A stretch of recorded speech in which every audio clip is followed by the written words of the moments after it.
one that might be taken for granted in retrospect, a move that speaks for itself in many ways. The World Chess Championship is upon us and it's game one. The defending champion, Ding Liren, he's been training hard and he's made his way to Singapore where the match is being played to sit down opposite the challenger, young Gukesh D from India. Will we see Gukesh A or S tier this match? What an absolute beast he's become, and this game did not disappoint. They're all ready to go. Arbiter's on point and watching the match. Let's kick it off here. Gukesh opens with e4 and the first surprise already, move 1. Ding does not play his favourite e5 but pawn to e6. Le Francais defence. He whispers on guard in his best French accent. Top etiquette there from a top grandmother. And now after d4, d5, we're going to get a classic battle.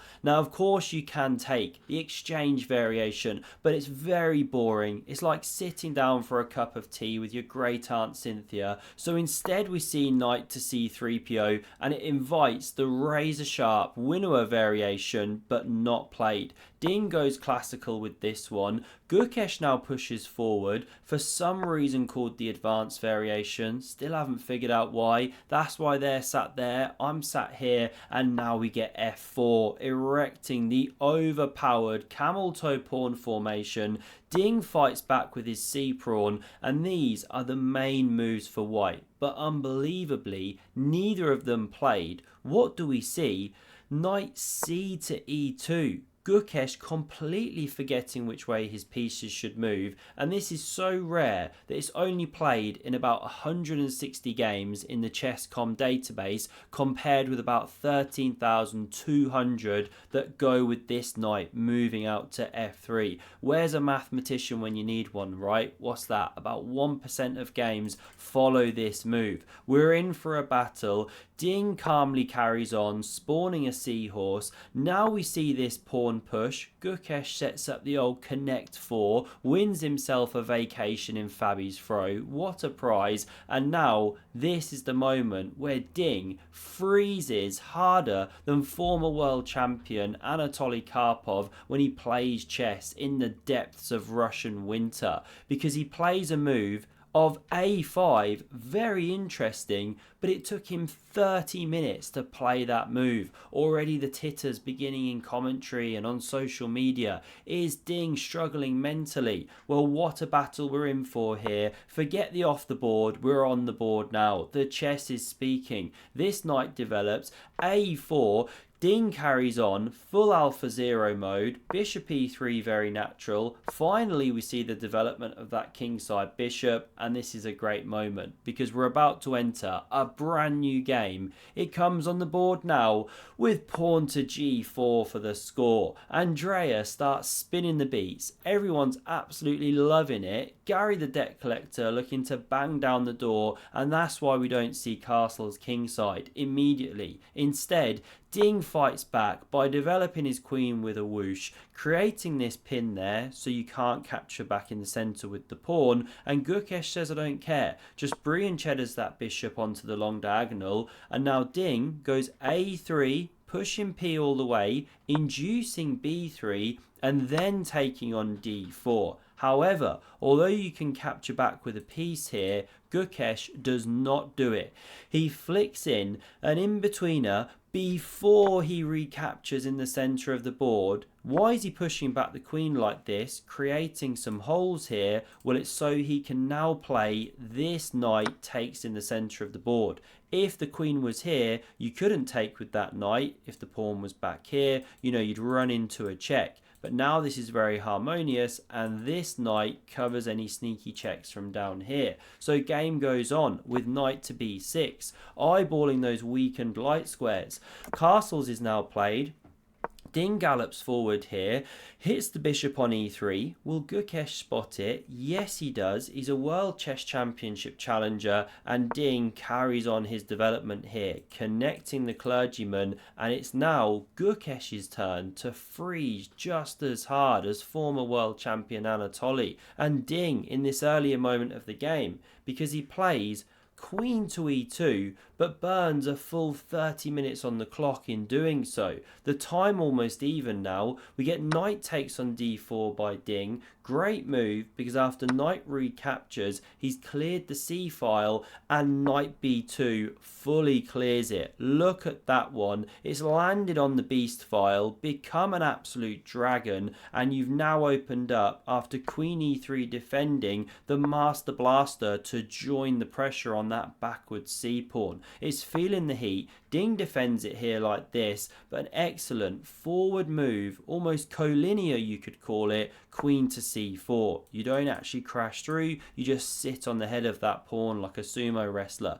And it's actually more about the invasion on the light squares than it is about taking this pawn here, because now Gukesh realizes he's got to drum up counterplay, pushes forward with f5, and you shouldn't take on a2, or then rook a1 comes, no queen b3, the knight covers the square, so the queen has to go back to c4, and then this rook would eat the a pawn. Not good, the knight's suddenly loose. So instead of touching the pawn, Ding correctly plays queen to d3, invading a black widow spider, spraying in all directions, offering the queen trade, and it's not what you want. You want to attack the black king, not trade the queens and make this one a monster. Now queen f4 looks so natural, but there's the phenomenal resource here of pawn to g5. Where does that come from?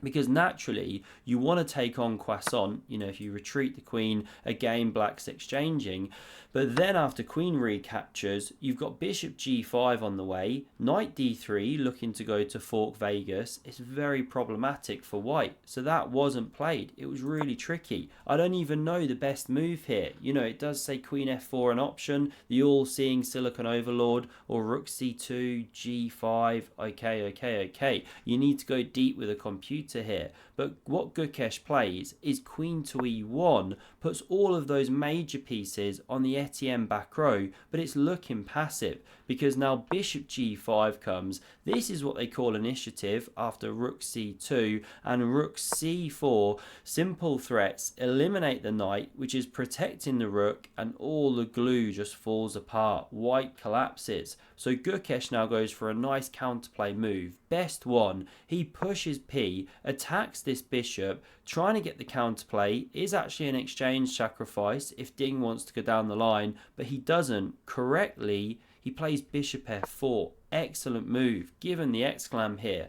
and white's just in a little bit of a traffic jam. It's not easy. The threat still remains to do this and this and this, and where does the rook go? Hasn't got many squares, so queen b1 was played, covering the rook, also setting up a threat to take the knight with the rook, then win the undefended queen. But after rook takes here, winning that backwards pawn, none of the tactics exist. The queen is covered.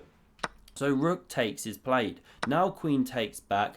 F takes on e6 by Gukesh. Good move, opening the F file for counterplay, and Ding goes wrong here. He should in fact take with the bishop, simply to keep the F file closed. But he takes with the pawn, given the question mark as we can see, and Gukesh finds this excellent sequence now. He picks up his knife and forks Ding Liren like this, and yes, he sheds a pawn in the process, but after takes, queen takes, he's got this exceptional bishop to c5, and things not so simple. But as you can see, we've gone to the back cave here. Analysis mode, it wasn't played. Now this takes here would have been the response, but then white's got this great counterplay already because black can't castle, but also with rook f3 hitting this pawn. If knight c4, queen f1, who knows what's going on here. There's some craziness. King d8's the best move. Game goes on. That was the way to go for the counterplay, but Gukesh instead plays queen c2, given a big question mark there, and it's not because black can take on g4, but now you swing with queen c4, offering the exchange, taking the sting out of any white counterplay. So this one saves itself, keeping the queens on the board, but now Ding gets the castle. Huge difference in the variations. Bishop d4 played, pressuring the king side and the knight on b2.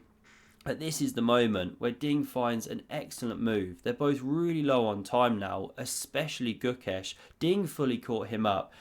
He plays the move of knight to d3. Potentially the most important move of the game. I mean, one that might be taken for granted in retrospect, a move that, you know, speaks for itself in many ways. And it's an octopus that Stocktopus can be proud of, spraying in all of these directions here. And this is the moment where now Gukesh is struggling on the verge of collapse because the bishop is attacked here. How do you respond? Queen e3 covers it, but then we get takes with check, bishop recaptures, and e5 ploughing through the center. Exceptional pawn sacrifice, showing great understanding because after bishop takes, forced basically, or you're getting absolutely demolished. Now the queen takes with check. The king ripped open here, lifted the kill earlier on. It's now paying the price. We get bishop f5, defending the knight, headed for e4. This bishop retreats to g3, opens up a mate in one threat, but no, never fear. Now we get bishop e4, covering the way here.